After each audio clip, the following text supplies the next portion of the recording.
Hey guys, in this video I'm going to show you how to install this car hoist and also a review on it. I just did the one side. I leveled up the post and then just drill one and put one anchor in. Don't use the one supplied. This is a 3/4. Don't use a 5/8 one supplied. Go bigger. I just left the other side. I didn't bolt it up yet because I need to shimmy that to get the crossbar up. Because the crossbar, it may depend on 108 inches to 108 and 5/8 or whatever, 3/8. So, but here's a crossbar. Now, doing the crossbar, you slide them together, use the bolts. They're the ones that are in there, they're metric. They're about, I'd probably say 3/8, but there's a lot of them. They give you two smaller ones. This side, the side with the hole, is going to be where your limit switch is going to go. So here's the limit switch, two gold ones. The longer, I'd probably say like quarter inch, they're going to go into the frame, into these holes. So wherever your grommet is, that's going to be the side where your hydraulic unit is, where the wires go up for the limit switches. And you're going to use these two holes to do the limit switch. The other side, these two holes are going to be for your bar bracket and your safety bar. And use this setup. This bushing is actually going to go into this hole. These are going to use the longer 1/4-20s. These are the shorter 1/4-20s for the brackets. Longer ones are going to go for your hold dog clamps for on top.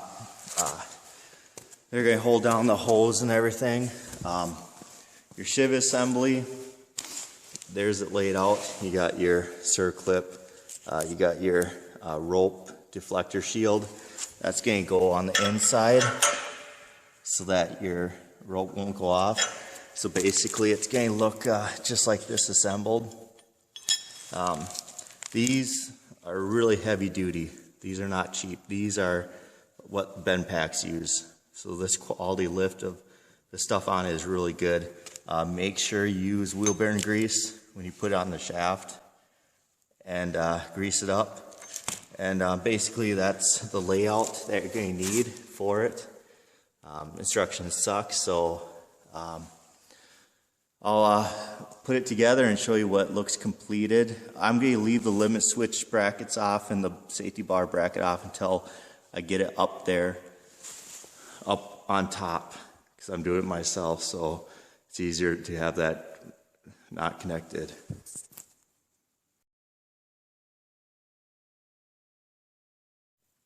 So this is what it looks like assembled.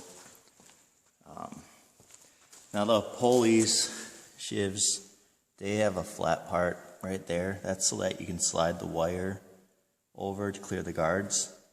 I put mine on the outside because you can push this over and get enough slack to put the wire rope through here. But when it's assembled, then it's going to be harder for that to fall off.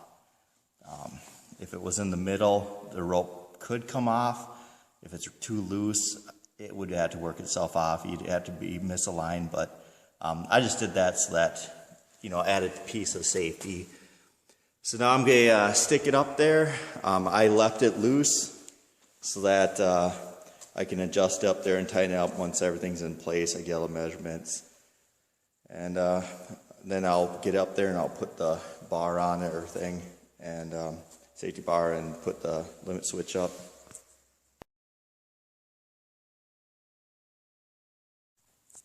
So I got the crossbar up. You can see how the safety bar is up there.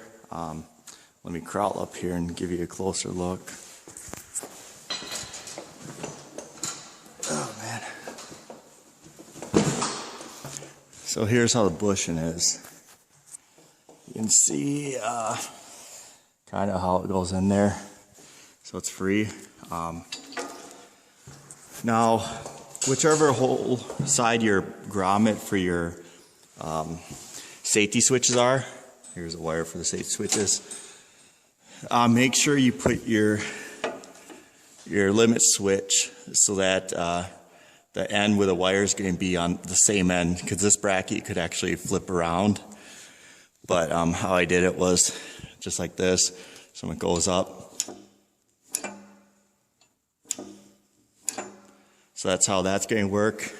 This wire goes to this other safety limit switch, which will hit that little tab down there.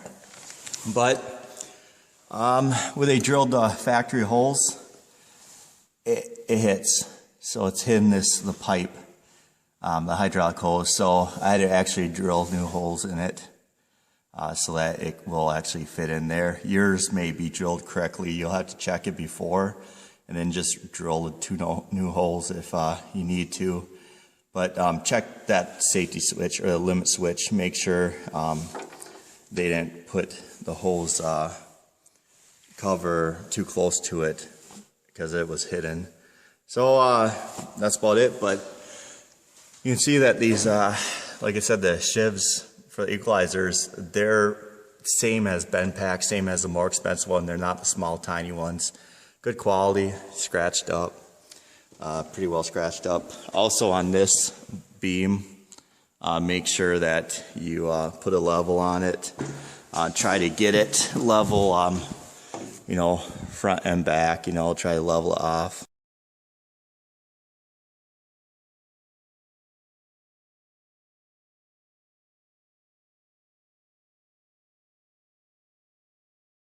So now I have to shim these synchronizer cables, because whatever distance you go down in height from the original, then you have to shim each end of this cable the same distance. So I went down 4 inches, so now I got my pipe. This is just some schedule 40, schedule 80, whatever. It's thick pipe. Paint it black, cut it off for 4 inches. So 4 inches will go right in here, which will go right over that, and it'll be like this underneath. I'll show you guys when I do that. So that will take up the slop and the shim. This is a recommended procedure for other lifts that are variable, so it's nothing new. And these cables, they just sink the arms, so they're not holding that much weight. The easiest way to do that is to release this one so that you can pull the opposite cable through. So you can see that I released this one, it dropped down here. So that gives you enough slack to pull it through. So then it comes down here, and you want to make sure you block it so in case it falls down, then you put your shim on and your lock nuts. Try to do this.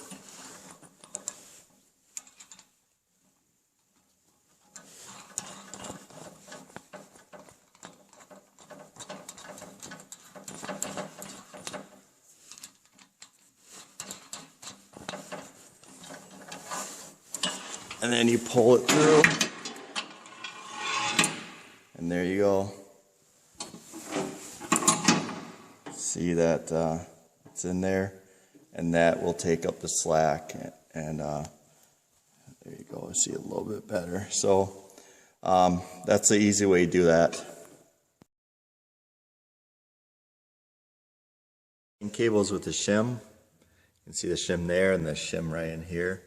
Now to synchronize the cables, whichever side's going up first and engaging first, so whichever side is highest and engaging the locks first, you adjust the nuts, and that will pull this other side up and equalize it. So then they'll click on each other. The arms and stuff pretty self-explanatory, just like that. There's a washer under here on the top, nothing on the bottom.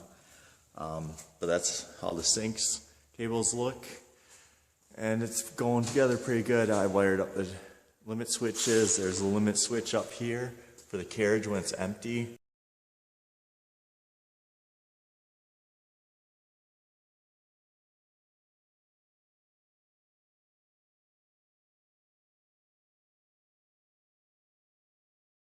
This is how I did my electrical. I have that stubbed up, transitioned over, did a bend, used flex into the back of these boxes. This one's a emergency disconnect, so in case the button sticks, I flip it off. It's 30 amp switch, and then I ran a 120 volt circuit with it so that I can plug stuff in here. It has to be GFI and tamper resistant per code. But that's the idea to have. Make sure you know, you have your safety disconnect switch. I didn't want a big, huge pole disconnect, and that way it looks pretty decent, you know. So that's how I ran mine. Overall, this lift is really good quality. I tried it. It goes up, down.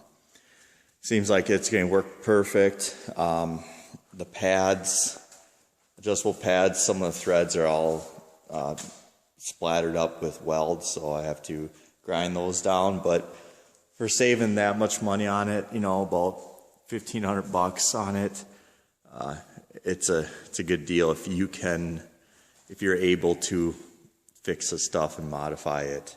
And if you have taller ceilings, then you won't have to do hardly any of the modifications I had to do. So hopefully this helps you out.